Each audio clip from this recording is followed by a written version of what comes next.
আসসালামু আলাইকুম, কেমন আছেন? আজকে এই যে সিরিয়াতে যে স্বৈরাচারী বাশার আল আসাদ পালিয়েছে, আসাদের সরকারের পতন হয়েছে, সিরিয়াতে যুদ্ধ শেষ হয়েছে, এই বিষয়ে আপনাদের অনুভূতিটা কি? যে আজকে দেখলাম যেভাবে 5ই আগস্ট যেভাবে হাসিনা পালিয়েছিল সেভাবেই। অনুভূতি নাই, আমাদের তো কোনো অনুভূতি নাই।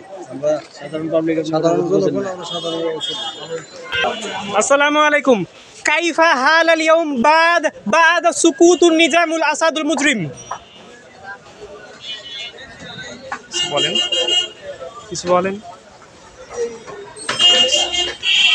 আসসালামু আলাইকুম, কাইফা হাল আল ইয়াউম বাদ সুকুতুন নিজামুল আসাদ আল মুজরিম। সিরিয়ার আসাদের পতনের পর কেমন আছেন? আলহামদুলিল্লাহ। কি এই বিষয়ে আপনার মতামত কি, সংক্ষেপে কিছু বলুন। আলহামদুলিল্লাহ, আল্লাহ পাক মুসলমানদেরকে বিজয় দান করছে, এই বিজয় আমরা আনন্দিত। এই সন্ত্রাস আসাদের যুদ্ধ মুসলমানকে শহীদ করেছে, সুন্নি মুসলমানকে। আল্লাহ পাক এভাবে মুসলমানদের হাতে পুরো বিশ্ব দান করবেন, এটাই আমরা চাই। সিরিয়ার আসাদের পতনের পর কেমন আছেন? আসাদের আজকে পতন হয়েছে, বাশার আল আসাদের স্বৈরাচারী, সংক্ষেপে কিছু বলেন। আজকে সিরিয়াতে জানেন যে জালিম স্বৈরাচারী আসাদের পতন হয়েছে, আসাদ সরকারের পতন হয়েছে, যুদ্ধ শেষ হচ্ছে, এই বিষয়ে আপনাদের মন্তব্যটা কি? হাসিনার মতো আজকে আসাদও পালিয়েছে। জি আলহামদুলিল্লাহ, আমরা অনেক খুশি। আসলে এটা সংক্ষেপে বলে বোঝানোর মতো না যে খুশিটা কেমন।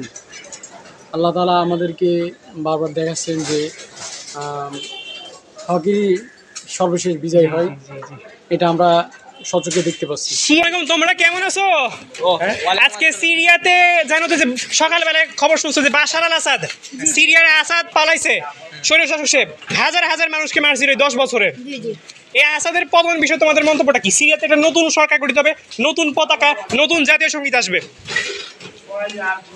মানে দ্বিতীয় স্বাধীনতা হয়েছে আজকে সিরিয়াতে, তোমাদের মন্তব্যটা কি? আমাদের মতো খুব ভালোই, এই যে আমাদের শেখ হাসিনা আপার মতন সেও চলে গেছে, তাই আর হলো আমাদের দেশে যেমন বৈষম্য ছিল, ওই দেশেও বৈষম্য ছিল। এখন আমাদের দেশে যেমন ছাত্র আন্দোলনের মাধ্যমে বৈষম্য এটা আরব বসন্ত পতন করছে, যেমন একজন স্বৈরাচারী সরকার, তেমনি ওই দেশের এরকমই একটা মানে আরব বসন্ত মাধ্যমে পতন করছে। এরকম মাধ্যমে আমাদের দেশটার সামনে ভবিষ্যৎ আগাতে পারবে, এবং আমাদের মানে আমাদের বাংলাদেশ যেমন আগাইতে পারতেছে, এমন সিরিয়ার পুনর্জন্ম বা ভবিষ্যৎ যেটা প্রকল্প সেটা উন্নয়ন হবে। ঠিক আছে।